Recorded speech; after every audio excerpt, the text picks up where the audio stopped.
전능하신 나의 주 하나님은 능치 못하실 일 전혀 없네. 우리의 모든 간구도 우리의 모든 생각도 우리의 모든 꿈과 모든 소망도 신실하신 나의 주 하나님은 우리의 모든 괴로움 바꿀 수 있네. 불가능한 일 행하시고 죽은 자를 일으키시니 그를 이길 자 아무도 없네. 주의 말씀 의지하여 깊은 곳에 금을 던져 오늘 그가 놀라운 일을 이루시는 것 보라. 주의 말씀 의지하여 믿음으로 금을 던져 믿는 자에게 능치 못함 없네. 전능하신 나의 주 하나님, 전능하신 나의 주 하나님은 능치 못하실 일 전혀 없네. 우리의 모든 간구도 우리의 모든 생각도 우리의 모든 꿈과 모든 소망도 신실하신 나의 주 하나님은 우리의 모든 괴로움 바꿀 수 있네. 불가능한 일 행하시고 죽은 자를 일으키시니 그를 이길 자 아무도 없네. 주의 말씀 의지하여 깊은 곳에 금을 던져 오늘 그가 놀라운 일을 이루시는 것 보라. 주의 말씀 의지하여 믿음으로 금을 던져 믿는 자에게 능치 못함 없네. 주의 말씀 의지하여 깊은 곳에 금을 던져 오늘 그가 놀라운 일을 이루시는 것 보라. 주의 말씀 의지하여 믿음으로 금을 던져 믿는 자에게 능치 못함 없네.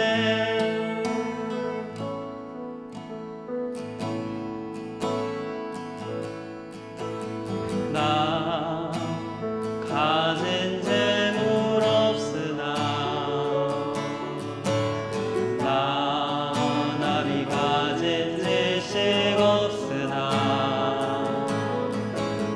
나 남에게 있는 건강 있지 않으나 나 남이 없는 것 있으니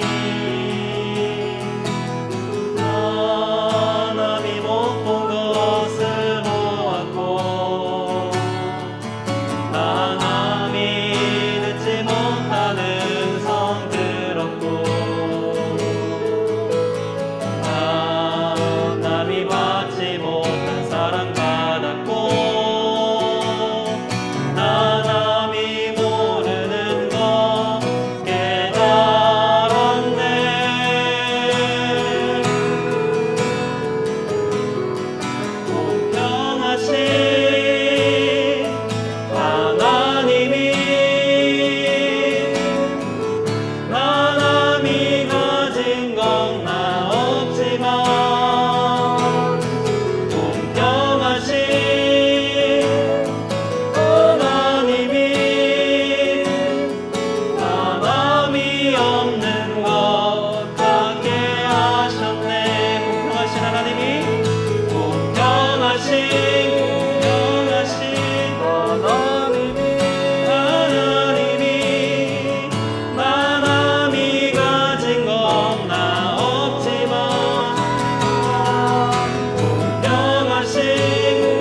수요 사경회를 찾아주신 시청자 여러분, 그리고 벙커원 교우 여러분 환영합니다. 저희 수요 사경회 시작하도록 하겠습니다.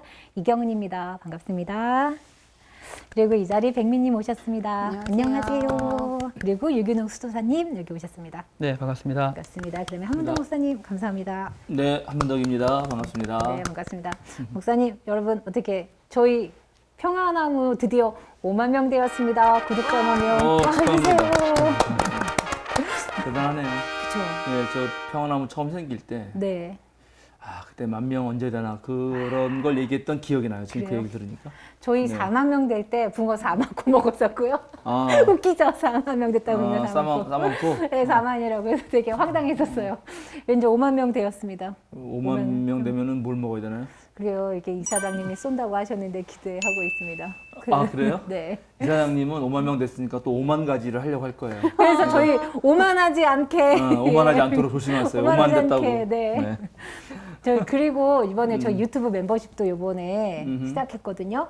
생각 너머라고 저희 아카데미식으로 진행을 하려고 그래요. 그래서 네, 네. 유튜브 멤버이신 분들에게만 특별한 게 영상, 강의 영상도 제공하고 저희 비하인드 영상이라든가 용미님의 일상 같은 거 이렇게 조금씩 공개하려고 그러거든요. 여러분 가입 많이 부탁드립니다. 전에 가입했어요. 네, 저도 가입했어요. 네, 저는- 가입하신 분들 이렇게 배지도 달려요. 저는 하는 거 봐서.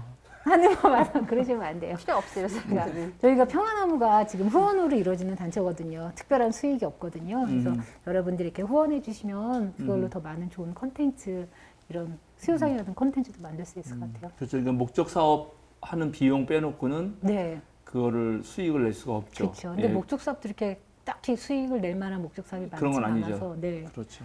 네. 그러다 보니 많은 분들 멤버십 가입해 주시기 바랍니다. 네. 저는 특별 후원 회원이라서 맞아요. 좀 많이 내고 있습니다. 네. 5만 명 됐으니까는 11조 우리 생명사랑교회에서 그쵸? 5천 명만 구독자 그 띄워주세요. 여러분 여기 생명사랑교회도 이게 구독 좀 해주세요. 여기 5천 명 될 수 있도록 지금 1,000명인가요? 네, 1,100명? 1,100명 넘으셨어요. 네, 그 정도입니다. 네. 여기 있는 분들이 다 이제 고맙습니다. 가입해 주시면은 네. 구독해 주시면 수업 되겠습니다. 나갈까요? 네, 저희 AS가 오늘 많죠. 좀 많더라고요. 네네. 지난번에도 달아주신 분도 있어서. 네, 그래서 이중선님 AS부터 진행할까 하는데요. 네. 네, 이중선님께서 AS 올리셨습니다. 목사님의 강의는 재미있게 보고 있습니다. 그런데 한 가지 성경을 이해하는 데 있어서 마치 상당한 지식과 통찰력 그리고 입체적이고 종합적인 지적 능력과 경험이 없이는 안 된다고 하는 또 다른 왜곡이 발생되고 있다는 현상을 안타깝게 바라보고 있습니다. 그렇지 않으면 하나님께 올바로 접근할 수 없다는 식의 또 다른 이단의 위험을 늘 불안하게 지켜보고 있습니다. 절대로 그렇지 않음을 성경 안에서 수도 없이 증거하고 있습니다. 강의는 잘 듣되 그렇게 하지 않으면 안 된다고 하는 또 다른 지식지상주의는 경계해야 합니다. 그러한 자세한 지식들을 몰라도 우리는 얼마든지 예수님과 성령님과 동행할 수 있습니다. 각자의 형편과 지적 능력 안에서 성실하고 양심껏 살아가면 됩니다. 누가가 그렇대 애써서 설명하고 있는 열 문화의 비유를 잘 들여다보시기 바랍니다. 한 문화만 남겨도 괜찮습니다. 하나님을 바라보고 하나님의 뜻을 한 문화만큼만 이해하고도 우리는 얼마든지 구원의 반열에 들어갈 수 있습니다. 좋은 강의를 늘 감사드립니다. 그러나 군중의 어리석음은 늘 불안합니다. 라고 약간의 우려의 AS를 남기셨습니다. 네. 그렇죠. 우리의 신앙이 네. 지식적인 것으로만 해결되는 건 절대 아닙니다. 네네. 네. 그래서 그 지식 지상주의로 흐르는 건 안 되죠. 그건 그렇죠. 정확한 지적이시고요. 네네. 아주 옳은 말씀이고. 그런데 제가 생각할 때 이제 한국 교회의 가장 큰 잘못된 폐해 중에 하나는 맹목적 신앙 그리고 반지성주의거든요. 이거는 사실은 이제 성서를 우리가 읽는다는 것이 물론 하나님께서 또 나름대로 역사하셔서 어떤 상황에서는 어떤 방식으로든지 네. 성서를 통해서 또는 새로운 깨달음을 주시죠. 네, 그런 것을 전혀 뭐 부정할 필요는 없습니다. 그렇게 하나님 하시죠. 그러나 그렇다고 해서 우리가 지금 뭐 신학교에서 배우는 성서 신학이 있잖아요. 네네. 이거는 성서 신학은 지금까지 우리가 해왔던 대로 성서가 쓰였을 때 역사적 배경이라든가 쓴 사람들의 상황, 또 신학적 의도라든가 이런 거를 충분히 연구하고 농구하고 있기 때문에 그것들을 차분히 배우면은 훨씬 더 그 이전에 뭐랄까요, 잘 알지 못했던 거 또는 불명확한 거 이런 것들이 더 확실해지고, 그리고 실제로 올바른 알면 올바른 실천에 도움이 되죠.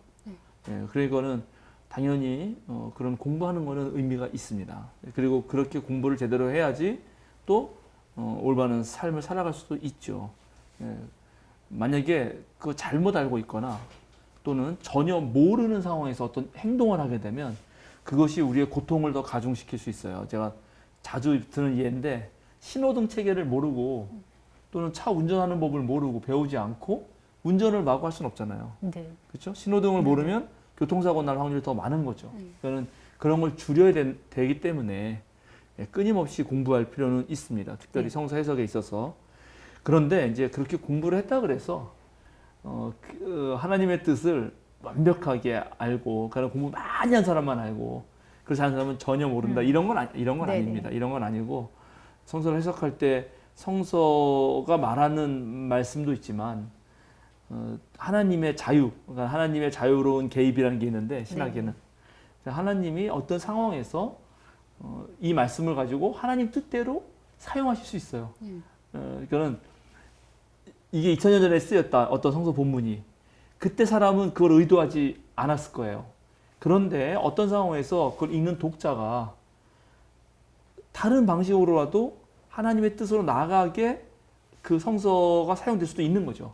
예, 그러니까는 그런 거를 절대 부정하는 건 아니다. 네네. 그러니까는 이제 이준성 선생님께서 걱정하시는 네. 그런 건 아니지만, 그래도 역시 제 느낌은 너무 반지성적으로 흐르는 거, 성경 공부하는 걸 공부하지 말라고 한다든지, 그거는 옳지가 않고 계속 올바른 배움을 통해서 훨씬 더 기독교 신앙의 역사와 또 성서의 올바른 해석을 추구하는 건 좋다. 저도 그렇게 네. 생각합니다. 왜냐면 저는 이제 일반 그냥 보수적인 교회나 아니면 어르신들의 신앙을 볼 때 목사님의 말을 하느님 말처럼 듣고서 자신의 어떤 개인적인 생활에 대해서, 그러니까 자신의 삶을 소중히 여겨야 되잖아요. 근데 지나치게 그 말만 의지해서 맹목적으로 믿는 분들을 좀 많이 봐왔어가지고 공부는 좀 필요하지 않나라는 생각을 저는 하고 있습니다.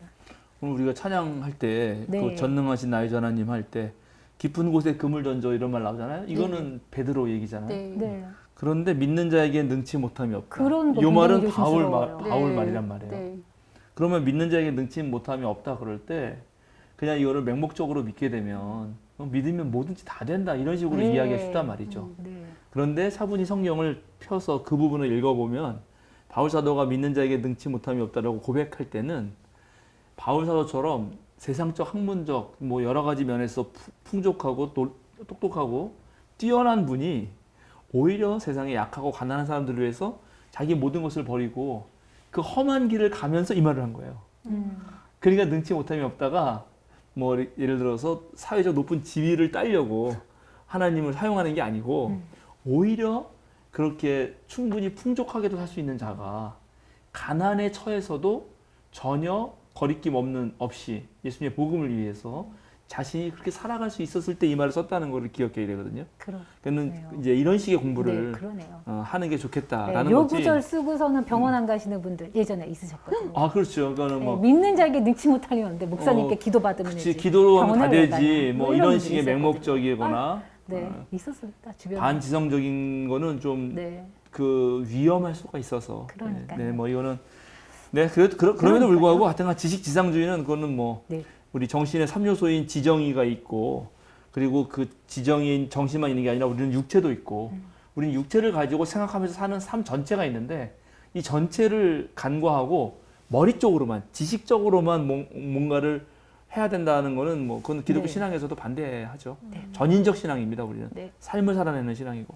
네, 감사합니다. 또 그때 또 댓글 막 댓글 댓글이 아니라 채팅창에서. 채팅창에서 뭐 네. 또 막 질문하신 분이 있었는데. 남미 해방신학과 민중신학을 좀 비교해달라고 말씀하시면서 지금 촬영해주고 계신 우리 루니 PD님께서 체 게바라 분에 대해서도 같이 좀 언급해달라고 말씀하셨습니다. 근데 제가 저도 그때 네. 이 수요사경을 제가 이렇게 시청하고 있었는데 네. 거기에 남미의 해방신학과 민중신학도 비교해 주세요. 그 댓글이 네. 실시간 채팅 네. 올라오는 순간 약간 정신이 멍해졌어요. 왜냐하면 해방신학은 한 학기 정도 수업을 해야 돼요. 아, 근데 이거를 어떻게 그 빠른 시간 내에 민중신학과 비교해서 얘기를 하나. 그래서 목사님 하실 수 최대한 있습니다. 짧고 네. 쉽게 얘기를 네. 해야겠는데 이제 그냥 해방신학이라고 안 부르고 흔히 남미 해방신학이라고 부르거든요. 예, 남미 해방신학, 라틴 아메리카, 남아메리카 쪽에 그쪽에서 특별히 해방신학이 이제 뭐 발생했다고 해야 되나 생성되었다고 해야 되는데 그거는 이제 특수한 상황이 있는 겁니다. 근데 이제 그거를 알기 위해서 간단하게 기독교 2000년 역사를 딱 살펴보면은 이제 기독교도 태어났잖아요, 종교가. 태어나서 자랐을 거 아니에요? 예. 자라서 성인이 된 다음에 이제 활동하는 건데 그 역사를 이렇게 볼 수 있어요. 태어났을 때는 여리여리하니까 자신을 변호해야 되고 박해를 받으면서도 견뎌야 되고 소수자예요. 그런데 이제 이게 그리스 철학하고 만나면서 즉 헤브라이즘적 종교가 헬렌 세계, 그리스 세계의 철학과 하나가 되면서 아주 튼튼한 기독교 왕국이 되거든요. 그리고 그때 형성된 신학은 서양 철학의 형이상학이라고 하는데 형이상학, 진리에 대한 아주 고정된 보편적이고 완성된 이런 식으로 가요. 그런데 그렇게 형이상학적이고 좀 그렇게 말하는 거는 기독교를 세우는 데는 의미가 있어요. 튼튼하게 세우는 데는. 그런데 그것이 아주 구체적인 모든 사람들의 삶에 딱 들어맞지는 않아요. 예, 그리고 자칫하면 그렇게 하는 게 오히려 구체적인 개인의 삶을 억압할 수도 있어요. 그래서 그거를 깨닫는 게 현대인들이거든요. 그러나 아무리 하나님은 사랑이시다라고 보편적인 말을 해도 그러면 구체적 상황 속에 사랑이 뭐냐. 그래서 그런 각종 삶의 질문들이 터져 나왔어요. 그리고 그 터져 나온 삶의 질문들이 터져 나오게 된 것은 그들이 처한 상황이에요. 상황. 그래서 이제 그 전에는 성서라고 하는 텍스트가 중요하고 기독교 교리가 중요하고 이랬는데 이제 21세기 들어서 뭐 특별히 또 20세기 말에 1900년대 후반에 뭐 21세기 다 그때 유럽이면 유럽 상황이 있고 미국 상황이 있고 한국이 있고 뭐 아프리카 뭐 또 저기 남아메리카 남미죠. 남미. 그다음에 또는 여성 무슨 뭐 노인, 성소수자 이런 각각의 상황들과 문제들이 있잖아요. 그래서 그런 주제들과 문제들의 신학이 이제 집중하기 시작해요.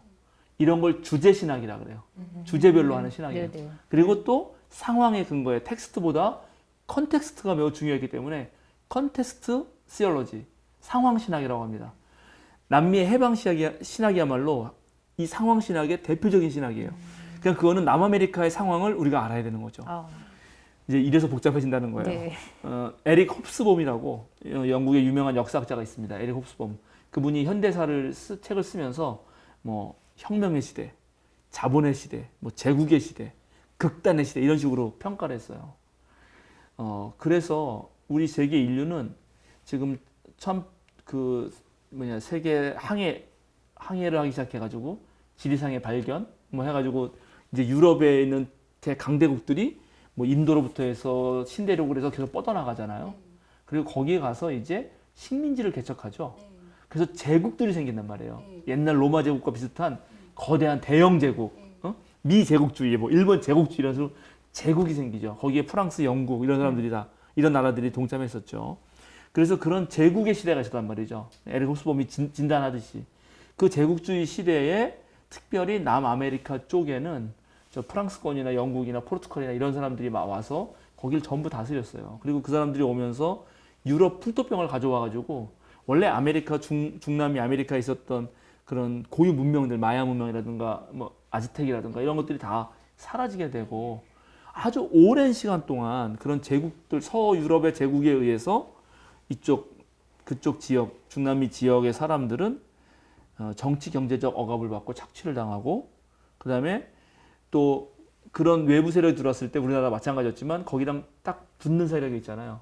우리로 말하면 친일파 같은. 네네. 그래서 오래도록 정경유착이 돼 있어요. 이 정경유착된 사람들은 다 제국이랑 연결되어 있는 거예요. 그리고 그런 소수의 사람들이 대다수의 그 주민들을 억압했어요. 그리고 대체로 농사였기 때문에 대다수의 주민은 소작농이에요. 그리고 빈부의 격차가 엄청 심하고요. 사회적 양극화가 당연한 것으로 여겨지고 그리고 아주 구조적인 실업 뭐 이런 것들이 계속 반복되고 지속됐습니다. 이제 그런 곳이 바로 남아메리카였던 거예요. 아이고. 바로 그런 상황에서 네. 이제 우리 PD님도 좀 부탁했던 체게바라 같은 체게바라, 네. 그런 대단한 분이 정말 이렇게 등장하시는 거죠. 예, 의사였지만 그 모든 걸 포기하고 쿠바 혁명을 비롯해서 전 세계의 그런 소작농들의 아픔, 그런 프롤레타리들의 고통을 혁명으로 해낸 정말 대단한 그 사르트르, 장폴 사르트라고 하는 유명한 그 철학자가 있는데 그 철학자가 정말 이 시대 예수라고 칭찬할 만큼 그런 혁명적인 사람도 나오는 거죠. 그런 분위기 속에서. 근데 바로 거기에 이제 서구 유럽에서 공부한 신부님들이 네. 전부 다 파견돼서 가는 거예요. 그래서 가서 자 기존의 신학 그대로 교리 배웠잖아요. 네. 대학교에서 상아탑에서 신학교에서 교리 배웠지, 성서 배웠지, 그걸 그대로 이렇게 설교를 하는 거예요. 근데 그게 그 상황하고 맞나? 전혀 안 맞는 거야. 이걸 알고 봤더니 결국 그거는 배부른 유럽 백인 남성들의 관점이었던 거예요. 그 모든 신학이. 네. 그게 발견되는 거예요. 이게 엄청난 충격이에요. 사실은 원래 신학은 보편적이고 진리이고 누구나 똑같이 다 적용될 수 있고 이런 거였는데 이제 상황 신학들이 보여준 거는 그거가 그런 게 아니고 사실은 서유럽의 백인 남성 위주의 신학이었다. 그럼 여성의 입장에서는 다르게 말할 수도 있고 가난한 자 입장에서 다르게 말할 수도 있는 거 아니냐 이런 네네. 생각들이 싹 뜨게 되는 거죠. 그래서 아무리 적용해도 이게 사목 현장, 이제 거기 신부님이니까 사목이라고 불러요. 우리는 목회라고 목사는 부르지만 사목 현장에서 예수님의 진리 같은 것이 안 먹혀가는 거예요. 뭐 이제 그 흑인 신학에서 유명한 얘기가 있는데 아프리카에서도 어느 사람이 이제 유럽으로 가서 신학을 배워온 거예요. 그래가지고 정말 유수 대학에서 공부를 잘해가지고 박사를 받아가지고 아프리카에 왔어. 근데 거기에 어떤 사람이 병에 걸려가지고 막 간지 같은 거라고 막 그런 하는 거야. 네. 그러더니 이제 저기 유럽까지 가서 하나님의 능력으로 신학을 공부한 줄 알았으니까 이 병 좀 고치라고 한 거지. 근데 뭘 고치긴 뭘 어떻게 고쳐요. 고쳐요? 거기에 기독교 신학을 배워서 어떻게 고치겠어. 그러니까요. 근데 오히려 아프리카 거기 샤먼, 주술사가 네, 네. 막 구태해가지고 고쳤다는 거 아니에요. 아. 그러니까 이런 게 아주 상징적으로 네. 보여주는 어떤 것이거든요. 그래서 이제 이 신부님들이 사목을 포기할 수는 없기 때문에 생각을 달리합니다. 생각을 달리하면서 생성된 신학이 해방신학이에요. 이 해방이라는 말에 핵심이 있어요. 일단은 잠깐만 해방이란 말은 벌써 억압됐다는 거죠. 네. 아까 말한 대로 사회경제적 착취와 억압으로부터 또는 군사 독재, 또 제국들의 그런 독재로부터 억압으로부터 해방시켜 주겠다는 거고, 그런 걸 하기 위해서 제일 먼저 한 게 일단 이론을 먼저 가지고 얘기하는 게 아니라 먼저 상황을 본다. 그러니까는 텍스트가 아니라 네. 컨텍스트를 본다. 그리고 컨텍스트로부터 내가 살아보고 해보는 거야. 고쳐보려고 해보는 거죠. 해보면 되는 게 있고 안 되는 게 있잖아요. 네. 그러니까 되는 것과 안 되는 것을 구별하면서 그거를 저녁 때 토론해서 테오리야. 이론을 만든다. 옛날에는 이론을 배워서 그것을 삶에 적용한다는데 그게 아니고 먼저 해보고 이렇게 하니까 되네? 하고 그걸로 이론을 만드는 거예요. 이게 그 해방신학의 가장 큰 공헌이에요. 여태까지는 전부 신학은 이 세상을 해석하는 데 중점을 뒀어요. 네. 세상을 해석한다. 그런데 해방신학은 세상을 변혁한다. 그러니까 민중신학이랑 약간 이제 비슷하죠. 제가 이제 좀 더 딱 네. 공감하는 거, 그러니까 공통점을 얘기해 줄 거예요. 그렇게 하면서 그러면 이제 해방해야 할 대상이고 또 해방되어야 될 사람들은 바로 그런 소장농들이잖아요. 네. 그들의 이야기를 듣기 시작하죠. 그들의 이야기를 듣기 시작하면서 이분들이 이 신학자들 그리고 사제들께서 완전 새로운 깨달음을 얻어요. 오히려 이 사람들의 말이 더 하나님 말씀 같은 거예요. 기존의 신학보다. 네. 그리고 이 사람들이 보는 세상이 더 세상을 옳게 보고 있는 거예요. 이거를 가난한 자들에 대한 인식론적 특권이라고 그래요. 가난한 자들이 세상을 인식할 때 훨씬 더 제대로 본다. 오히려 그러니까 국회의원 되면 네. 먹고 살기 좋잖아요. 그런 사람이 세상을 보는 것보다 진짜 시장에서 뭐 이렇게 하루 그 야채를 파시는 그런 분들이 보는 세상이 더 이 세상을 정확히 판단한다는 거지. 그걸 발견해요. 그러면서 더 놀라운 주장을 하는데 그래서 이들이 훨씬 더 세상을 바로 보기 때문에 이런 사람들을 하나님은 더 사랑한다. 가난한 자들의 우선권. 하나님은 당파성 있는 하나님이라는 거야. 하나님은 모두의 하나님이 아니에요. 해방신학에선. 하나님은 가난한 자를 우선적으로 선택해. 그래서 울부짖는 자, 고통받는 자를 더 우선적으로 선택한다. 어떻게 보면 맞는 이론이죠? 것도 같죠. 어떻게 보면 이론인 거죠. 그러니까는 이제 왜 예수님도 가난한 그런데 자들 오셨잖아요. 벌써 이렇게 말할 때 그렇게 되니까 이렇게 이론이라 그럴 때 예. 이제 백민님이 머릿속에 떠오르는 걸 제가 알아요. 나는 좀 부자고 괜찮은데. 그리고 가난한 사람 저 사람 있게 본다. 그러니까 이제 뭐냐면 이거는 벌써 그걸 개인으로 보는 거거든. 지금 계속. 그래서 저 말이 떠오르는 거예요. 그렇죠. 그런데 여기서 네. 지금 가난한 사람이 된 거는 저 사람이 게을러서, 저 사람이 못나서 능력 없어 그게 아니거든. 아까 말한 사회의 구조적 불의 속에서 네. 뭘 어떻게 해도 될 수가 없어요. 왜냐면 위에가 너무 강고한 기득권이 착취하고 있기 때문에 네. 거기서 뭐라도 할 수가 없는 거예요. 그러니까 바로 체 게바라 같은 분은 이제 혁명을 일으키는 거죠. 당연히. 그 방법밖에 없어요. 그랬는데 그런 걸 보면서 또 하나 발견한 것이 이제 기독교 신학이 바뀌는 거지. 그동안 기독교 신학에서 말한 죄는 개인적인 거였어요. 그랬죠. 너의 교만, 네. 너의 자기 사랑, 자기애적인 거, 너의 욕망 이런 게 죄다 이렇게 말했잖아요. 근데 벌써 이분들은 그런 거는 니네들 얘기고 우리가 봤을 때는 진짜 죄는 사회적 구조의 불이함들, 불평등 이런 것들이 죄다. 이렇게 말하기 시작합니다. 해방신학자들이. 대단하죠. 그리고 결국은 그런 거를 이제 극복하기 위해서 가난한 사람들, 소장농들이 나서잖아요. 그러면 결국 이들이 하나님과 더불어서 이 세상의 구원을 이뤄내고 있다. 이런 때까지 나아가는 거예요. 해방신학도. 그래서 이렇게 놓고 보면 민중신학하고 아주 비슷해지죠. 사실은. 비슷해지는데 그래서 공통점을 놓고 보자면 이제 아까 말씀드린 대로 이미 쓰여진 옛날 교리 전통, 교리나 신학 성서 전통보다 일단은 컨텍스트를 대단히 중요시한다. 우리는 먼저 컨텍스트를 읽을 줄 알아야 된다. 그러니까 우리도 난 한국 그리스도인이 되겠다 그러면 그리스도교를 공부하는 것도 중요한데 한국도 알아야 되는 거지. 한국이라는 컨텍스트가 되게 중요한 네. 거예요. 그냥 그리스도교 신학교 가서 배워가지고 한국에서 무작정 적용하려고 그러면 안 먹히는 거예요. 그죠? 그거 있죠. 뭐 유명한 얘기 있잖아요. 그거 뭐지? 피아노 옮기는 얘기.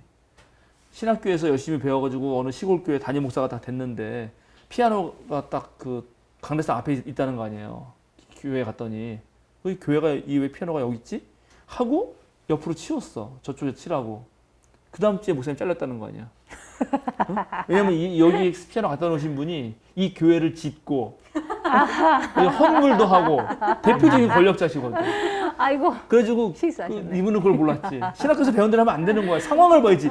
이게 왜 여기 있는지를 판단을 내려야 될 거 아니에요. 좀 물어보고. 네. 그래가지고 이제 그 다음 목사님이 그 소식을 또 갔잖아요. 네. 알고 봤더니 그런 상황인 거예요. 이걸 옮겼다가는 그분의 눈에 나고 그러면 자기가 어떻게 안 되는 거예요. 그래가지고 이제 매주 10cm씩 옮겨서 1년 만에 피아노를 옮기고 안 쫓겨났다고 뭐 그런 유명한 얘기가 있어. 우리 목사들 네, 세계에. 웃기네요. 그러니까는 상황이 중요해요. 네. 민중신학이나 해방신학은 전부 상황이 중요하고 또 아까 말한 대로 그동안의 신학이 보편적 진리를 말해주는 줄 알았더니 그건 역시 서구 신학이었다. 그 탈서구화. 이제 기독교는 월드 크리스찬이티, 세계 기독교인데 세계 각 사람들 눈으로 좀 객관적으로 볼 수 있어야지. 왜 우리가 백인 신학을 수입해가지고 여기다가 하냐. 그렇죠? 그리고 역시 또 컨텍스트로 중요하다 보니까 교리가 제도화되거나 경직화되어서 율법주의로 흐를 때 그거를 강력하게 비판하죠. 맞아요. 예, 그런 거 안 된다는 거예요. 좀 여기 사람이 살고 봐야지. 예, 그리고 아까도 말씀드렸듯이 당연히 이제 세상을 변혁해야 되기 때문에 이론이 중요한 게 아니에요. 세상을 해석하고 뭐 그런 것보다도 변혁을 해야 되니까 실천이 중요시 되죠. 당연히. 그리고 하나님은 바로 그렇게 직접 가난하고 억압받은 사람들에게 생명을 부여하시고 그들에게 자유를 주는 해방자 하나님이에요. 해방자 예수 그리스도. 이런 책들이 막 나오는 거지 이제 구티 에레츠라든가 레오나르도 보프라든가 이런 사람들의 책은 전부 다 해방자 예수 그리스도. 구원자가 아니야. 해방자. 죽어서 가는 이런 게 아니에요. 당장 여기 현실의 삶을 어떻게든 살리게 해주는 하나님이어야 되는 거죠. 이런 식의 얘기가 됩니다. 네. 네. 그래서 우리 민중신학하고 이제 그런 공통점이 있는데 네네. 민중신학의 그 가장 중요한 두 주창자라고 하면 서남동 교수님하고 안병훈 선생님이신데 안병훈 선생님은 전태일 사건에 대해서 엄청 충격을 받아요. 전태일 사건이 커요. 그래서 안병훈 선생님은 약간 자생적이에요. 그 유명한 얘기가 있는데 안 선생님이 독일로 유학 갔는데 가서 예수님을 알기 위해서 갔거든. 근데 갔더니 예수를 하는 방식이 전부 서구적인 거, 아까 말한 대로 철학적인 거예요. 그래가지고 사실 거의 세미나를 안 들어가셨대. 그래가지고 그 선생님 지도 교수가 쟤 좀 어떻게 수업에 좀 들어오게 하라 그럴 정도였다는 거예요. 그러니까는 가서 봤더니 이거는 아니다. 이거는 정말 예수가 살아있는 예수가 아니고 그 금관 쓴 예수, 금관의 예수처럼 형이상학적 철학에 휩싸여버린 예수다. 그러면서 진짜 예수를 볼 수 있는 사건이 뭐냐, 제가 지난번에 말했죠. 그래서 그거를 전태일 사건, 전태일 사건이 노동자들의 그런 쟁의와 그다음에 노동자, 그러니까 사학연대, 노학연대 뭐 이런 그런 학문한 사람들과 노동자들의 연대를 통해서 이 노동 환경을 바꿔가는 그런 아주 도도한 흐름 속에서 민중 사건을 발견한 거죠. 서남동 교수님은 서구신학의 안테나라고 불렸어요. 서구신학이 들어오면 그걸 족족 공부하셔가지고 알려주는 거야. 별명이 서구신학의 안테나예요. 그런데 그런 분이 바로 이제 이런 그때 독일의 정치신학, 독일 히틀러 막 손들고 그랬으니까는 그런 사람들 그 이후에 정치 환경의 변화에 따라서 그리스도인은 어떤 책임적 어떤 행동을 해야 되느냐 그런 것도 듣고 남미 해방시도 들으시고 그런 가운데 그런 우리나라에는 우리 민중의 역사가 있지 도도한 그죠? 동학운동으로부터 시작해서 3.1 운동 그런 민중들이 아주 거대한 역사가 있거든. 그런 것을 살피면서 그런 민중운동과 기독교의 저력에 깔려 있는 그런 가난한 사람들을 위해 하나님이 오시고 울부짖는 사람들을 구원해 주시는 그 해방 전통이 엮여서 또 민중신앙이 된다 이런 얘기를 하셨어요. 그래서 이제 두 이야기가 합류된다 뭐 이런 얘기를 하시고 그러니까 상당히 의미가 있습니다. 예. 그러네요. 예, 훨씬 더 네. 예, 이런 식으로 좀 얘기 드리면 네, 이 정도면 어느 정도 설명이 1년치 거를 한 번에 이렇게 한 몇 되지 분에 않았을까요? 미니 네. PD님이 이해하셨으면 네, 네.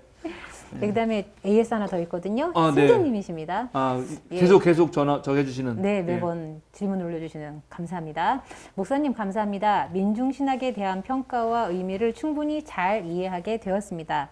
앞으로 교회의 선교 현장에서 말보다 사건이 더욱 풍성하게 일어나기를 소망해 봅니다. 목사님의 통찰을 좀 더 듣고 싶은 부분은 예수 운동에 관한 것입니다. 오늘날 대부분의 기독교는 개인 구원의 교리와 교회 체제의 예배 중심 신앙에 갇혀 있어서 복음서의 생생한 예수 운동을 따라간다는 것은 감히 상상조차 하기 어려워 보입니다. 그럼에도 불구하고 예수 운동을 따라서 신앙생활을 하고 싶은 열망이 간절합니다. 그렇지 않으면 교회 중심의 신앙 패턴을 계속 유지하기가 어렵고 끝내는 교회 자체를 포기하게 되지 않을까 하는 절망감 때문입니다. 오늘 베드로 이야기를 통해서 또 새로운 위로와 희망을 갖게 됩니다. 그래서 목사님께 질문을 드려봅니다. 종교의 가치가 힘을 잃어가는 이 시대에 그 힘을 회복할 수 있는 새로운 예수 운동은 무엇일까요? 네, 뭐 질문 엄청 긴데. 그렇죠. 네. 아, 근데 이 선생님의 질문은 상당히 진지하고 네. 이분은 그냥 좀 그 평범한 평신도 같지는 않으신 느낌이에요. 네, 네. 뭔가 혹시 신학을 했었거나 아니면 뭐 그런 느낌이 들 정도로 얘기가 있어요. 그렇죠. 이제 기독교가 2000년 넘었기 때문에 기독교가 그 자기 생존을 담보하는 과정에서 당연히 교리도 만들고 제도도 만들고 조직화가 됩니다. 그거를 피할 수는 없어요. 그거를 피하면 그게 안 되면 모든 운동은 사실은 그냥 운동으로 사라지고 말 확률이 있어요. 그래서 운동성이 가지고 있는 생생함과 그 다음에 제도화가 가지고 있는 안정성을 잘 균형 잡게 하는 게 문제거든요, 사실은. 예, 그런데 이제 이분이 가장 우려하는 거는 이미 교회는 너무 제도화되고 네. 교리화되고 경직화돼서 예수 운동을 꺼내면 막 이상한 눈으로 보고 쟤 좀 약간 쟤 문제다 쟤 이렇게 느끼는 게 너무 싫은 거죠. 네, 네. 그래서 정말 교회를 떠나고 싶을 정도인 거예요. 정말 고민이죠. 고민입니다. 그런데 이제 그 양쪽을 다 사실은 가지고 있는 게 기독교인데 기본적으로 예배 공동체는 모이는 공동체로서 의미가 있습니다. 우리가 세상 살아가는 게 교회 생활하는 것만큼 만만치 않기 때문에 너무 힘든 세상 속에서 사실은 받은 모든 상처와 아픔을 교회 예배에 와서 하나님께 예배하고 말씀 듣고 찬양하고 또 그런 친교를 나누면서 사실은 많이 치유가 되는 게 사실이에요. 근데 문제는 거기서 멈추니까 문제예요. 그러면 자기들만의 공동체가 되거든. 그럼 매우 이기적인 집단이 되는 거죠. 네. 그러면 그렇게 치유받아서 그 다음에 뭐 할 거냐를 고민해야 되거든요. 이거를 흩어지는 공동체라고 하고 이걸 기독교 신앙에서는 선교라고 말을 하죠. 옛날에 하나님의 선교 개념은 우리가 구원의 방주니까 일로 와라였어요. 네. 그래서 교회를 크게 하고 계속 구원의 방주를 넓히는 거지. 네. 그래서 세상에서 죄에 묻은 사람들을 이 방주로 끌어들이는 네. 예, 그런 생각이었다면 이제 그 생각은 많이 바뀌었죠. 그게 아니라 오히려 하나님이 이 전 우주, 전 세계를 향해서 선교하시고 교회는 여기서 그렇게 위로받고 준비된 사람이 하나님 명령을 받고 세상으로 나간다. 그래서 하나님이 선교의 주체이시고 그 선교의 주체에 교회인 우리가 동참하는 것이다라는 말로 바뀝니다. 그러니까 교회 안으로 끌어들여서 교회를 배불리는 게 아니라 교회에서 훈련받아서 세상으로 나간다가 중요해요. 그거를 오늘날 그 미셔널 처치라고 해서 선교형 교회 또는 선교적 교회라고 합니다. 뭐 군으로 표현하자면 뭐 신병교육대 그렇죠. 신병교육대 같은 데예요. 한 4주 정도. 아, 이렇게 네, 공감 안 네. 되는 얘기를 그렇죠. 하세요. 일주일에 한 번씩 와서 훈련받고 세상으로 나가서 그렇죠. 거기서 어떤 그 예수님 운동, 초기에 생생한 예수님 운동을 펼치는 거죠. 난 그 대단히 이제 의미 있다고 보고 그거는 각양각색의 방식으로 할 수 있다고 봐요. 근데 그렇게 하기 위해서 이제 몇 가지 교회 내부적인 것을 고칠 필요는 있어요. 이승재 님이 고민하시는 대로 첫 번째는 목사의 권위가 떨어져야 돼요. 그러니까 목사가 권위가 떨어지면 안 되고 하여튼 권위는 있지만 권위주의를 부리면 절대 안 돼요. 그래서 교회 민주화를 이루어야 돼요. 그러니까 교인들이 자발적으로 자기 목소리를 낼 수 있는 어떠한 구조를 만들어야 돼요. 뭐 교회 운영위원회라든가 다양한 네. 방식이 있거든요. 그러면 교인들이 적극적으로 참여할 수 있어요. 그리고 두 번째는 이제 그렇게 교회에서 그런 민주적인 거를 만들면 그분들의 아이디어를 가지고 계속 세상과 소통하는 일을 해야 되는 거예요. 그러니까 세상에 필요한 일을 해야 되는 거예요. 교회는 세상을 위한 존재지 교회 자신을 위한 존재가 아니거든요. 예수님이 하나님이 세상을 사랑해서 예수님을 보냈듯이 네. 하나님은 세상을 사랑해서 주님의 몸된 교회를 보내는 거거든요. 그런 일을 어떻게 할 것인가 고민하면 되는 거예요. 지난주 주일이 세계 난민의 날이었어요. 네. 6월 20일. 아시나? 네. 그래서 우리 교회는 마침 우리 새로 부서가 하나 생겨가지고 기획 관리부라는 게 생겼거든요. 우리 이사 가면서 거기 공간이 예쁘니까 네. 여기서 뭔가 기획을 해서 재밌는 걸 많이 만들어 보자 해가지고 기획 관리부가 생겼어요. 네. 교회 정리도 하면서 네, 기획도 네. 해라 그래가지고 네. 근데 기획 관리부가 한 달에 한 번씩 생명사랑 썰전을 줄여서 생사 썰전이라는 거래요. 주제를 가지고 예, 예. 그래서 세상과 소통하는 훈련을 하는 거지. 첫 번째 달의 주제가 돈과 주식이었어요.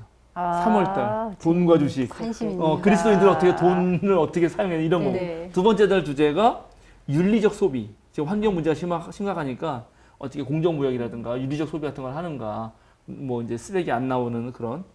세 번째 주제는 5월 달이어가지고 참다운 가족은 어때야 되나 뭐 이런 거 이런 거 가지고 했거든. 네.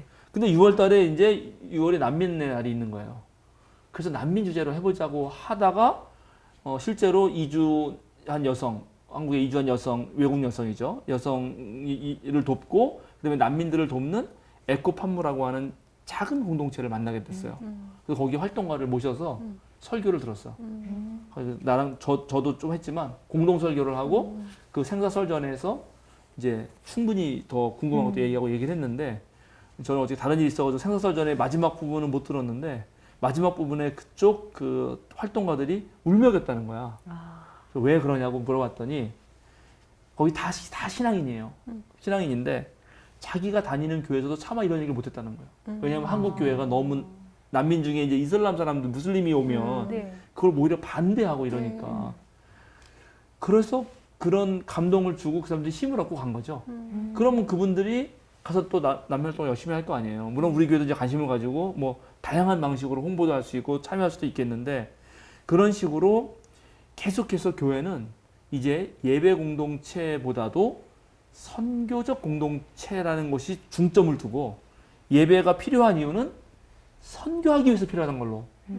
근데 그동안은 그게 아니고 여기 와서 자기네끼리 좋다. 네. 이거를 빨리 포기해야 된다. 그래야지만 예수 운동을 회복할 수 있어요. 그리고 그렇게 하는 데는 이제 돈도 중요하고 물론 다 건물도 다 중요하겠지만 결국은 사람이에요, 사람. 교회는 사람이거든요. 사람이 모여서 몇 명이라도 으쌰으쌰 하면 되는 거예요. 뭐 이제 평화나무는 약간 뭐 특수적이긴 하지만 그래도 뭐 예를 들어서 정치 이제 대선 같은 거 있을 때 그런 감시, 선거 감시한다든지, 그다음에 4.1조 해서 뭐 정말 어렵고 현장 찾아가서 돕는다든지, 일단 그런 일들을 교회가 꾸준히 하면 그러면 그 자체가 예수 운동이 된다. 예, 그게 제일 중요하다. 네. 그런데 그동안 한국 교회가 이제 많이 실수하는 거는 그런 이런 신학의 틀을 바꾸지 않고 교회로 몰려야 된다는 생각을 계속 가지면서 선교 활동을 하니까 어떤 식으로 하냐면 전도의 수단이 되는 거야. 맞아요. 그게 제일 열받는 거거든. 지금 민망해. 비기독교인은 그것 때문에 정말 열이 받는 거거든. 완전 속은 느낌이잖아요. 그러니까 그러면 안 돼요. 그거를 빨리 포기하고 버리고 교회는 그렇게 열심히 살다가 없어지면 없어지는 거예요, 그냥. 괜찮은 거예요. 맞아. 아무 문제 맞아요, 없어요. 맞아요. 맞아요. 저기 목사만 힘들어. 근데 괜찮아요. 목사만 아니, 힘들어. 갑자기. 뭔지 알 것 같아요. 아, 그렇지. 목사는 그렇죠. 갈 자리가 없죠. 일자리 잃는 거냐. 네. 근데 괜찮다는 말이죠. 예. 교회는 그렇게 가면 네네. 승재님 말씀 맞다나. 예. 그래서 이제 이런 기존의 교회에서 상처받고 힘든 분들이 본인들끼리라도 좀 모여서 그런 활동들을 해내면 새로운 교회가 되는 것이고 그러겠네요. 교회가 경직화되는 걸 막고 네. 새로운 예수 운동이 이제 탄생하는 거죠. 계속 그렇겠어요. 계속 도전할 수밖에 없어요. 도전하고 또 하고 도전하고 또 하고 이렇게. 네. 근데 저는 예수 운동, 예수 정신을 생활 속에서도 할 수 있는 일들, 아까 이제 말씀하신 대로 환경 생각해서 쓰레기를 네. 줄일 수 있는 방법도 생각을 해서 실천하고, 음흠. 근데 그런 방법들, 그다음에 기후 변화가 있으니까 에너지 절약을 위해서 내가 할 수 있는 일이 뭔가? 약간 그런 생각도 할 수 있을 것 같고. 맞아요. 왜냐면 저도 이제 수혜 상황이면서 그런 고민들이 생기고 실천하려고 노력하다 보니까 스트레스는 쌓이지만 어차피 해야 되는 거니까 또 이렇게 하게 되더라고요. 그런 일들. 근데 그 스트레스가 다른 사람한테 쌓이니까 문제죠. 감사합니다. 충분히 AS한테 답이 많이 되지 않았을까 싶어요. 네, 새로운 예수 생각했습니다. 운동도 생길 것 같고 목사님 시간이 많이 지나긴 네, 했지만 괜찮아요. 괜찮죠? 딱 오늘 할 분량을 그렇게 길게 안 해도 될 것 같으니까 네. 들어가시죠. 네네. 마가복음 14장 네. 32절에서 42절 말씀 보겠습니다. 그들은 겟세마네라고 하는 곳에 이르렀다. 예수께서 제자들에게 말씀하시기를 내가 기도하는 동안에 너희는 여기에 앉아 있어라 하시고 베드로와 야고보와 요한을 데리고 가셨다. 예수께서는 매우 놀라며 괴로워하기 시작하셨다. 그래서 그들에게 말씀하셨다. 내 마음이 근심에 쌓여 죽을 지경이다. 너희는 여기에 머물러서 깨어 있어라. 그리고서 조금 나아가서 땅에 엎드려 기도하시기를 될 수만 있으면 이 시간이 자기에게서 비껴가게 해달라고 하셨다. 예수께서는 이렇게 말씀하셨다. 아빠, 아버지께서는 모든 일을 하실 수 있으시니 내게서 이 잔을 거두어 주십시오. 그러나 내 뜻대로 하지 마시고 아버지의 뜻대로 하여 주십시오. 그런 다음에 돌아와서 보니 제자들은 자고 있었다. 그래서 베드로에게 말씀하셨다. 시몬아, 자고 있느냐? 1시간도 깨어 있을 수 없느냐? 너희는 유혹에 빠지지 않도록 깨어서 기도하여라. 마음은 원이지만 육신이 약하구나. 예수께서 다시 떠나가서 같은 말씀으로 기도하시고 다시 와서 보시니 그들은 자고 있었다. 그들은 졸려서 눈을 뜰 수 없었던 것이다. 그들은 예수께 무슨 말로 대답해야 할지를 몰랐다. 예수께서 세 번째 와서 그들에게 말씀하셨다. 남은 시간을 자고 쉬어라. 그 정도면 넉넉하다. 때가 왔다. 보아라, 인자는 죄인들의 손에 넘어간다. 일어나서 가자. 보아라, 나를 넘겨줄 자가 가까이 왔다. 네, 오늘 말씀이 유명한 거죠. 네. 겟세마네 기도라고 해서 네네. 유명한 말씀인데, 근데 이 말씀이 지금 어디에 있냐면 바로 그 최후의 만찬 저녁 식사하시고 거기서 분명히 너희들이 날 다 배반한다 그랬는데 베드로가 죽어도 안 한다 이렇게 말하고 그 다음에 다른 제자들도 우리도 똑같이 대답했잖아요. 그리고 바로 이 얘기가 있잖아요. 네.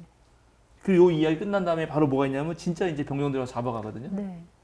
그게 너무 재밌어요. 왜냐하면 나는 죽는 한이 있어도 예수님 배반하지 않겠다고 한 바로 도전에 얘기했는데 그 바로 뒤에 잠 하나를 못 이기잖아. 네. 그렇죠. 그죠? 네. 눈꺼풀이 너무 내려와가지고 너무 무거워져. 네. 여기에 막 맷돌을 달아놓은 것처럼 네. 그걸 못 이기잖아요. 이 대비가. 그리고 야, 너네 아직도 자냐? 예수님은 이렇게 막 정말 한스러운 말씀을 하시고 눈을 떴어 이제. 그래서 깨어났어. 그래도 깨어나서 나자마자 한 게 뭐예요? 예수님 잡혀가고 도망간 거지. 네.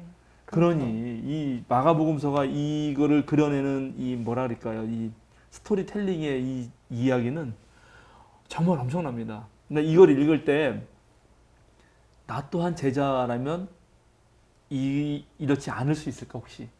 이렇게 되죠. 솔직히. 네. 한편으로 욕을 하면서도 어떻게 얘네들 이래? 이러면서도 만약에 나라면 나도 할 수 있을까? 뭐 이런 생각이 들기도 합니다. 그리고 여기 이제 너무나 명확하게 정말 예수님의 모습과 제자들의 모습을 그러니까 대비하고 있어요. 네. 대조적으로. 둘 다 지금 힘든 건 마찬가지거든요. 제자들은 너무 졸리고 피곤하고. 근데 예수님도 여기 뭐라 그랬어요? 놀라고 괴로워하면서 괴로워하면서. 뭐라 그랬지? 제자들한테? 내 마음이 근심에 쌓여 죽을 지경이다. 죽을 지경이다. 네. 이렇게 예수님도 힘들단 말이죠. 똑같이 힘들다는 건 같아요. 그런데 한 사람은 어떻게 하죠? 깨어서 기도해요. 한쪽은 자요. 자요. 그러면 이제 이게 예수님 이야기이기도 하지만 물론 이것도 사복음서에 다 있습니다. 그러니까 세 복음서에 네. 있습니다. 요한복음에 있으면 안 돼요. 요한복음은 이런 인간적인 모습이 있으면 안 되거든. 그래서 세 복음서에 다 있는데 네. 공관복음서에 있는 이 이야기가 예수님 이야기이기도 하겠지만 동시에 이 이야기는 마가 공동체 이야기일 확률이 무척 높아요. 이것도. 마가 공동체도 지금 그 유대 로마 전쟁 한복판에서 곧 죽을 걸 닥치면서 괴로워 죽을 지경이었거든요. 그때 우리는 깨어서 기도하는 사람 편에 설 것인가? 예수님 편에. 아니면 자버리고 말았던 마음이 있었지만 육신이 약해서 자버리고 말았던 제자들 편에 설 것인가를 마가복음 저자는 아마 생각하면서 물었을 거예요. 이거 썼을 거야. 그러니까 이중적인 거죠. 네. 예, 이중의 의미가 중의법을 쓴 거죠. 예수님의 그 고난과 어려움도 얘기하면서 마가복음에 너희들은 예수님을 닮아서 깨어서 기도해야 된다. 그래서 계속 깨어라. 아직도 자느냐? 깨어 있어라. 계속 이 얘기를 하시는 거예요. 참. 그래도 이제 한번 또 봅시다. 일단 겟셋마네라는 게 지명이긴 한데 겟셋마네가 뜻이 있어요. 이게 기름 짜는 곳이에요. 기름 틀이 않습니까? 기름 틀. 기름 짜는 틀. 네. 여기가 감람산이라 그랬잖아요. 네. 감람산이 올리브 그래서 나라에서 그래서 누가 보면 올리브산이라고. 감람산이 이제 옛날 말이지. 감람산은 한자어죠. 올리브산. 네. 올리브 열매들이 많고 그 올리브 열매들 다 따가지고 그 이제 거기서 기름을 짜야 되니까 기름 따는 틀을 넣은 거죠. 그 뭐다 올리브유 넣고 막 짤 거 아니에요. 네. 그게 신기하지 않아요? 여기 지금 누가 짜이고 있잖아. 예수님이 여기서 짜요. 예수님이 지금 그 네. 엄청난 죽음의 공포와 억압을 해서 예수님을 네. 확 짜고 있죠. 네. 그래서 그 짜고 있다는 거를 느낌을 가장 리얼하게 준 게 누가복음이에요. 누가복음 22장 43절 44절.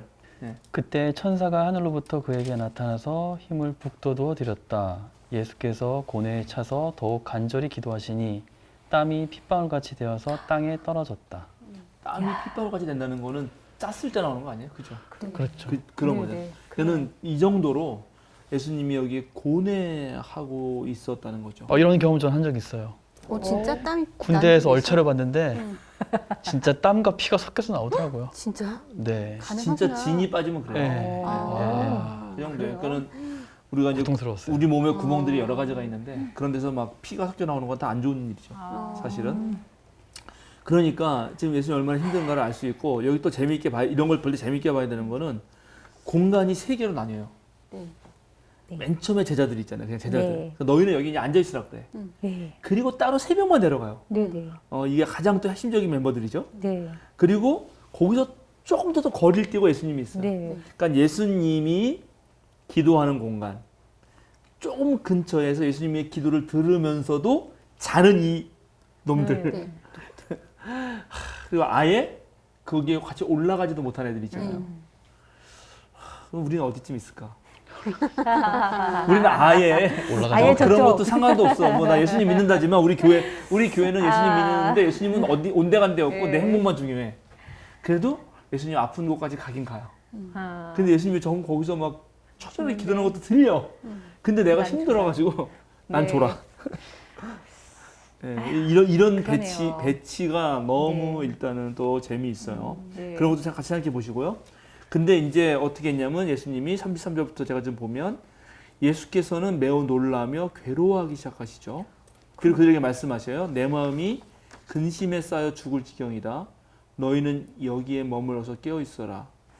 벌써 이 말 한마디를 통해서 예수님의 인간성, 그거를 없애고 예수님의 신성만 강조하는 사람들은 이걸 어떻게 대답할 거야? 이 문장을 가지고. 예수님 거짓말한 건가? 예수님이 그런 척한 건가? 아니죠. 여기 리얼한 예수님의 인간성이 들어갑니다. 그죠? 예수님은 참 인간이고 참 하나님이시라면 참 인간인 모습이 들어가는 거죠. 누구나 괴롭고 죽을 지경이고 겁나는 거예요. 목사님 여기서 질문 한 가지. 네, 질문하셔요. 목사님. 예수님이 겟세마네로 3명을 데리고 올라가셨잖아요. 데리고 올라가신 이유가 같이 기도하자고 데리고 그런 올라간 거죠. 거예요? 그런 거죠. 죽을 지경에 같이 기도해 줄 사람이 필요했던 거예요. 목사님 근데 아셨을 것 같아. 얘네들 기도 안 할 거라고. 예수님이? 예수님이? 그건 네. 몰라요. 그건 모르겠는데 어쨌든 그건 맞아요. 예. 같이 기도할 사람이 필요한 거예요. 죽을 지경이거든. 그러니까 정말 왜냐면 이 3명은 늘 같이 갖고 그 변모산상에서 봤잖아요. 네. 특별히 하늘에서 내가 얼굴 비치고 네. 이 사람이야말로 하나님의 아들이다. 이렇게 봤던 애들이니까는 내 지금 상황을 이해해 줘야 될 거 아니에요. 마가복음의 내러티브를 따라간다 해도 예수님은 나 죽을 거라고 예고도 했어요. 네. 근데 여러분 힘들 거라고 우리 예상하죠.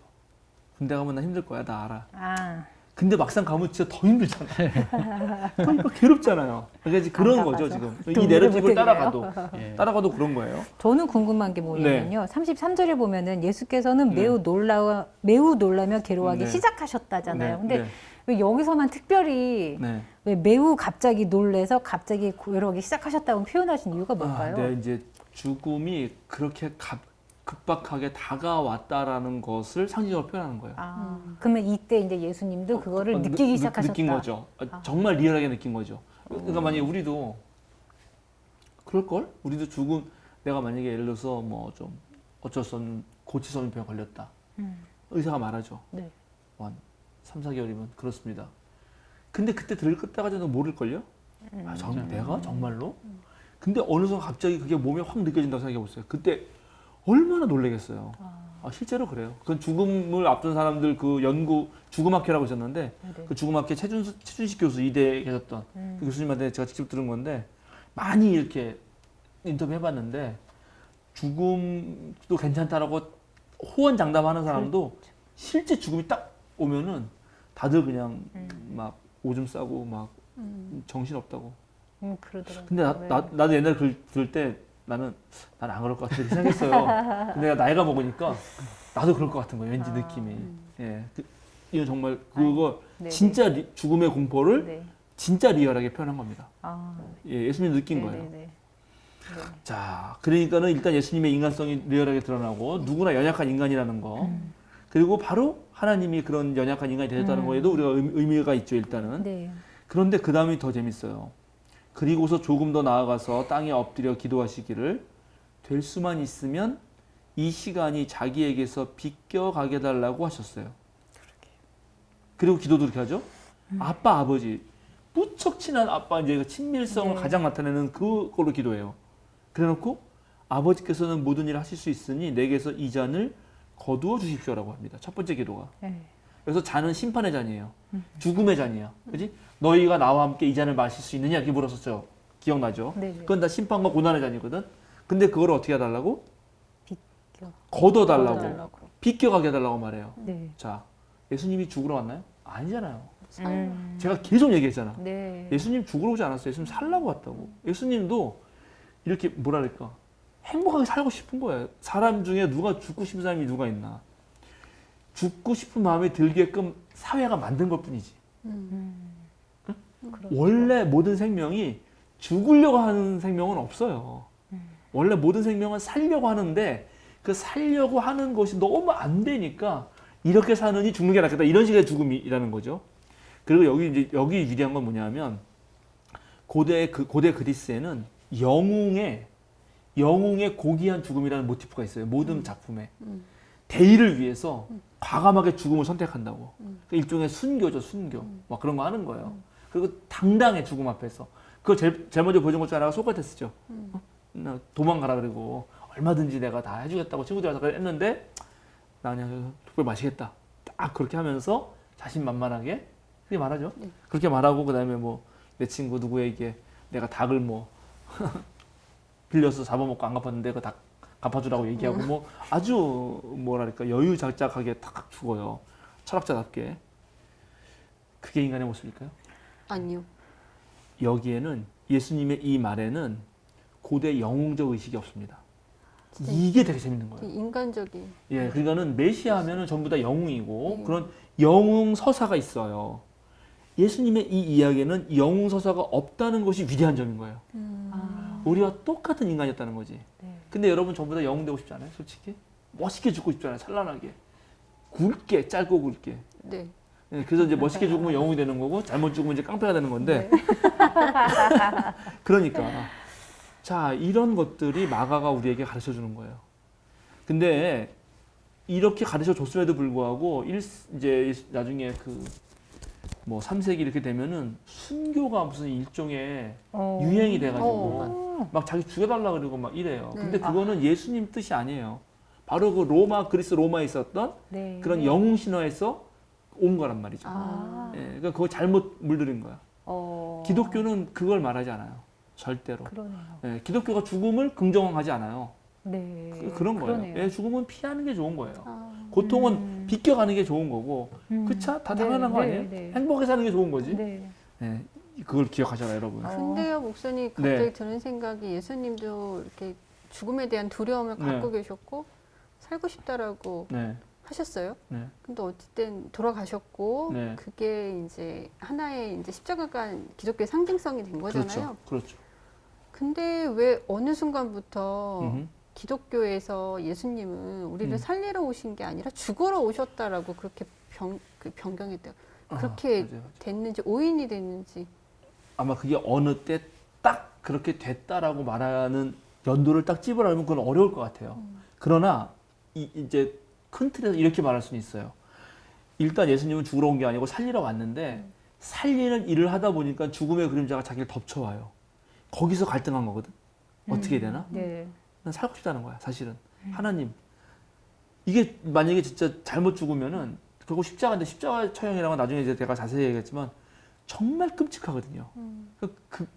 왜 죽어도 꼭 그렇게 죽어야 되나? 그렇죠. 그렇죠? 그러니까는 등등등. 네. 그래서 근데 어쨌든 그런 일이 벌어졌죠. 다가오는 죽음을 수용하셨어요. 이게 중요한 거예요. 그 더- 그게 예, 예, 그 그게 좀 애매한 게 지금 그냥 수용을 하셨잖아요. 네, 수용을 한 거죠. 근데 젊은 나이에 네, 수용을 했다라고 신학적으로 이제 그렇게 평가하는 거죠. 네, 근데 젊은 나이에 이렇게 음. 가셨다는 게 좀 안타까운 게 더 일단 이 자리를 좀 피해서 다른 다른- 곳에 피해서 아. 더 큰 일을 도모할 수도 있고 더 큰 일 도움 안 돼요. 더 크게 좀 일을 하시고 가실 수도 있는 거잖아요. 아니요, 그게 안 되는 거예요. 그러니까 그거는 지나고 나서 보니까 이렇게 하면 안 될까라고 말하는 거지. 이 시대에 이 길을 가면 당연히 예루살렘 체포되고 로마 형들로 죽고 당연했던 수순이죠. 이거를 포기하고 다른 길 자체가 안 보이는 거죠. 없었다는 그러면- 거예요. 네, 네, 선택의 네. 여지가 없었다. 그거와는 별개의 질문을 또 드리자면요. 그러면은 예수님은 그러셨다고 치지만 어. 우리도 보면은 어찌지 일제 시대인가 네, 그러면 네. 기독교 핍박이 있을 때 네, 보면은 네. 예수 부인해 그럼 너 살 아, 거야라고 네. 부인했던 사람과 정말 부인하지 맞아요, 않고 맞아요.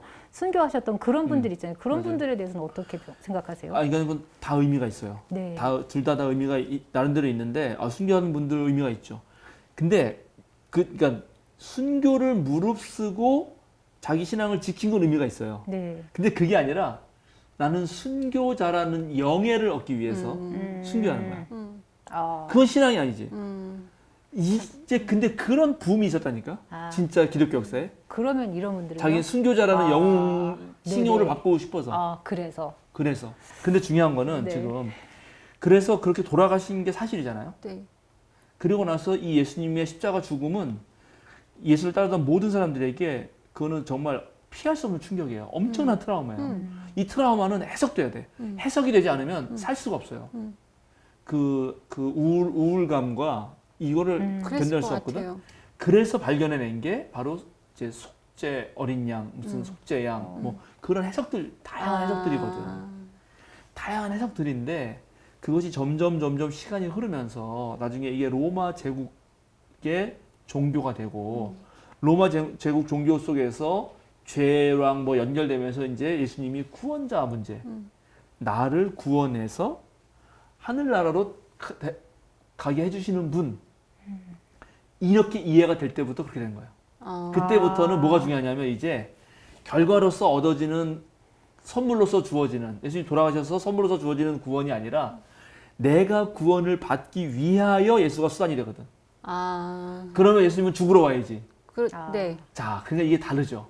구원이라고 하는 거는 선물로 수단이. 받는 거예요. 은총으로 얻는 거지. 네. 내가 노력해가지고 예수를 믿어서 하는 어떤 그 행위를 통해서 얻으려고 하는 생각이 드는 순간 예수님은 당연히 이제 하나의 살아있는 실제가 아니고 나의 구원을 위해서 당연히 죽으러 와야 되는 일종의 도구가 되는 거죠. 그거는 아마 분명히 로마 제국화되는 시절쯤일 거라고 저는 생각하고 있어요. 한 200~300년 정도 네. 시간이라고 생각하고 있습니다. 어쨌든 예수님은 여기서 이렇게 피해달라고 기도하십니다. 네. 기도하잖아요. 예수님이 여기서 기도하는 이 기도가 마가복음에서 3번째 기도하시는 거예요. 첫 번째 기도는 언제 하냐면 제가 언젠가도 말씀드렸는데 마가복음 1장 35절 시몬 장모를 고치고 네. 그게 고치는 게 소문이 나니까 엄청 사람들이 시몬의 집으로 베드로의 집 몰려오고 그래서 병자를 다 고치고 나서 혼자 몰래 탁 가셔가지고 기도하셔요. 그럼 그거는 이제 인정을 받았을 때죠. 바로 예수님이 그 성전 꼭대기에서 뛰어내리면 천사가 맞들어 올라가고 모든 사람들이 너를 우러러볼 거다. 바로 그렇게 우러러보는 그 순간에 예수님은 기도하러 가요. 두 번째 기도하러 간 거는 오병이어 기적 다음이에요. 즉 돌로 빵을 만들었을 때. 그러면 너 하나님의 아들 될 거 아니냐. 네. 그럴 때 예수님은 또 기도하러 간다고. 마지막 이제 주님 하나님의 뜻에 순종해서 십자가 질 것인가, 죽음에 십자가 죽음을 갈 것인가, 아니면 아까 말한 대로 나도 젊고 하나님 내 아버지니까 천군 천사를 불러서 이것들 전부 다 쓸어버려서 내가 세계를 지배하는 전제군주가 될 것이냐, 그런 지배하는 힘을 가질 것이냐, 권력을 가질 것이냐라고 하는 그 물음 속에서 예수님은 또 기도하죠. 그리고 이 기도에서 누구 얘기를 듣나? 하나님 얘기를 듣는 거예요. 근데 그 예수님 유혹하는 그 유혹 이야기에서 마지막 질문이 그거잖아요. 넌 나한테 절해라. 그럼 내가 세상을 주겠다.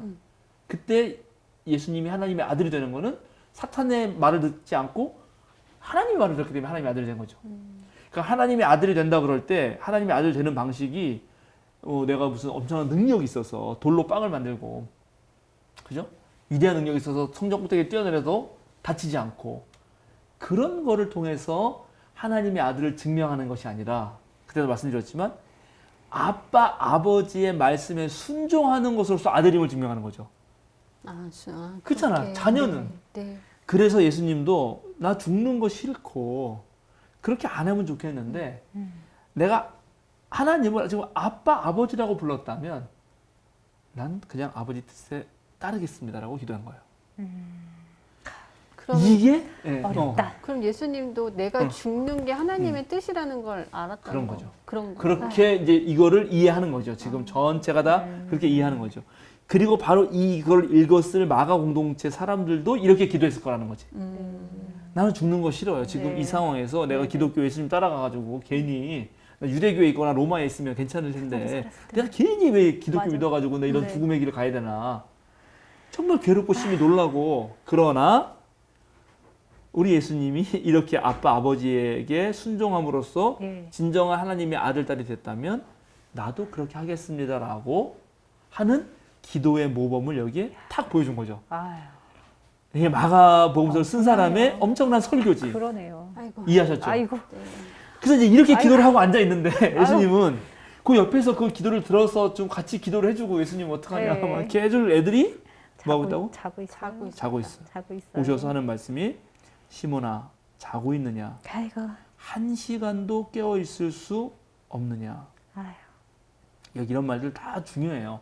그 마가복음서 13장에서 왜 막 세계 마지막 날이 왔을 때도 그때 너희는 조심하라 깨어 있으라. 네. 계속 그 얘기했잖아요. 네, 네. 그러니까는 언제나 유혹과 고통과 불행과 삶의 어려움들은 있을 텐데 그때 문제는 잘 거냐 깨어 있느냐예요 결국. 그지? 그러네요. 너 1시간도 못 깨어 있느냐 이렇게 말하는 거죠. 근데 궁금한 게 진짜 예수님이 네. 이렇게 힘들어서 진짜 죽을 지경이라고 기도를 하고 있는데 제자들이 자고 있었다는 게 사실 좀 이해는 안 가거든요. 저는 이해는 아니 왜 그러냐면 음. 예수님이 왜 이렇게 힘들어하시지? 예수님 무슨 일이 있길래 맞아. 저렇게 땅에 엎드려서 기도를 하시지? 궁금했을 것 같은데. 궁금해서라도 그죠? 기대어 있어야 될 텐데. 기다릴 수도 있었는데. 내가 기도는 못할지언정 아유, 뭐 좋아요. 근데 백민님 같은 분만 있으면은 괜찮지. 그러니까요. 여기 제자들 이거 혼 안 났겠죠. 그렇죠. 예수님 또 그러시나 보다. 늘 못 알아듣는 말씀하시던데 오늘은 웬일이지? 야 졸리다 자자 이럴 수도 있거든요. 나는 이거를 너무 리얼하게 느낄 수 있었던 네. 게 내가 고등학교 2학년 때 일종의 종교 체험을 하게 했거든. 네. 예수님 만난 느낌을 받았어요. 아주 리얼하게. 네네. 나 주님 사랑한다 그러고 나 다음 날부터 새벽 기도를 하기 시작했는데 그다음에 새벽 기도에 못 일어났어. 그럼요. 눈을 딱 떴는데 10월은 새벽 기도가 5시가 안 돼서 하거든요. 네. 뭐 여름엔 4시 반에 하고 이래요. 아이고야. 네네. 그때 5시인가 그랬어. 그럼 4시 반에 눈을 떴어야 되는데 네. 눈을 떠는 순간 6시예요. 고등학교 2학년 때 얼마나 내가 순전한 마음에 내가 집에서 교회 뛰어가면 1분도 안 걸리거든. 네. 걸어가면 한 3분 걸려요. 거기를 울면서 갔어요. 주님은 잘못했다고. 아. 내가 이렇게 고백을 하고 베드로의 심정으로. 와. 그러니 난 이 마음 이해해. 아 진짜요? 마음은 원이로 돼. 그죠? 이게 마음은 원하지만 네. 육신이 약하구나. 맞아요. 근데 실제로 그렇죠.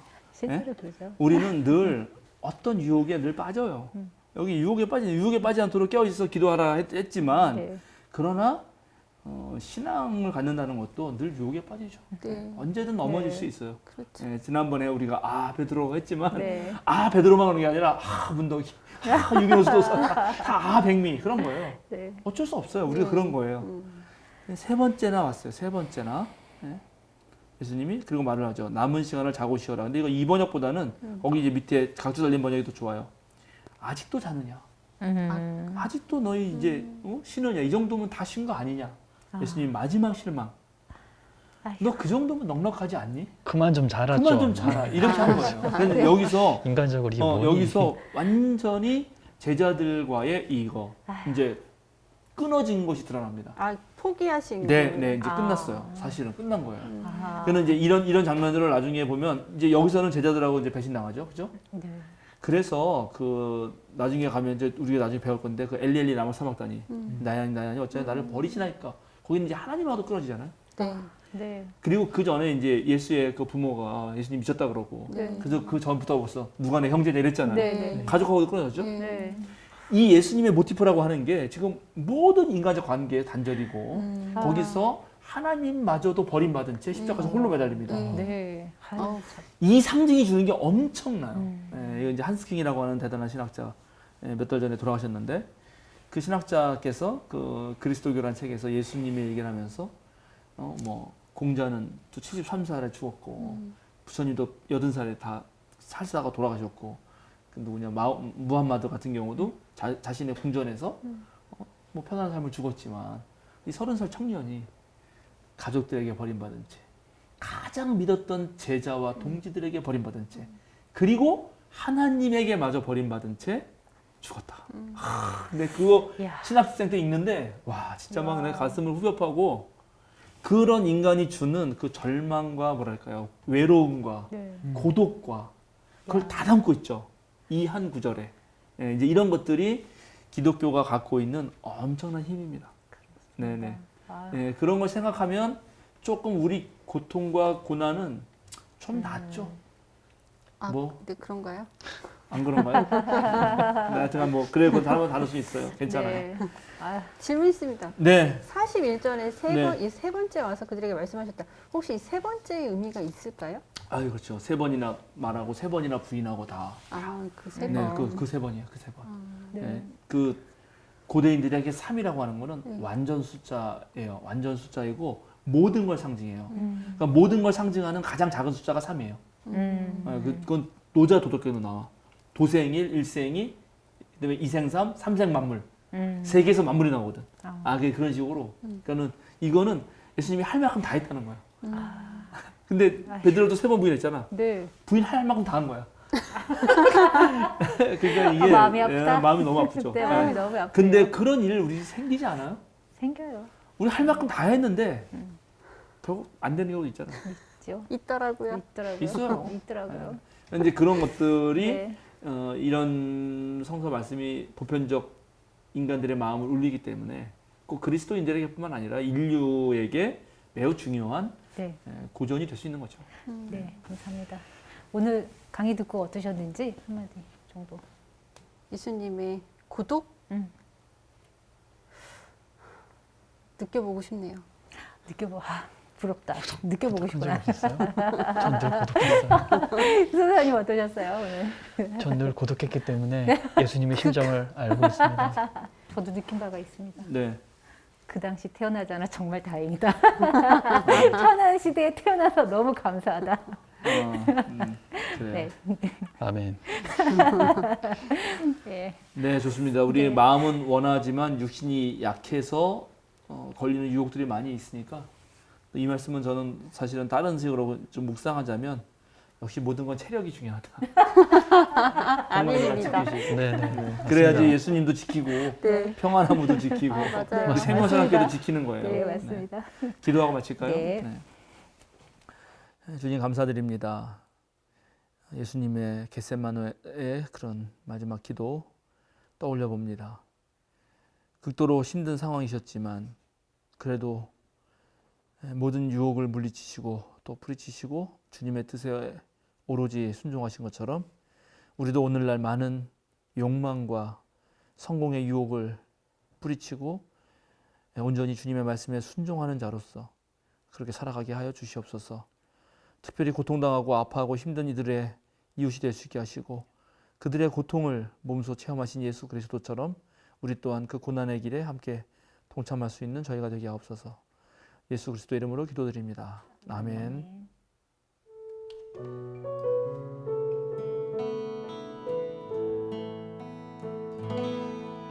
전능하신 나의 주 하나님은 잊지 못하실 전혀 없네. 우리의 모든 간구도 우리의 모든 생각도 우리의 모든 꿈과 모든 소망도 지시하신 나의 주 하나님은 우리의 모든 괴로움 바꿀 수 있네.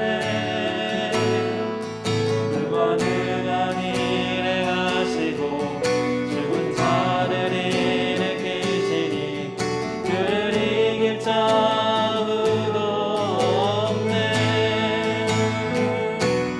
주의 말씀을 의지하여 깊은 곳에 그물 던져 오늘 그가 놀라운 일을 이루시는 것보라. 주의 말씀을 의지하여 믿음으로 그물 던져 믿는 자에게 능치 못함 없네. 주의 말씀을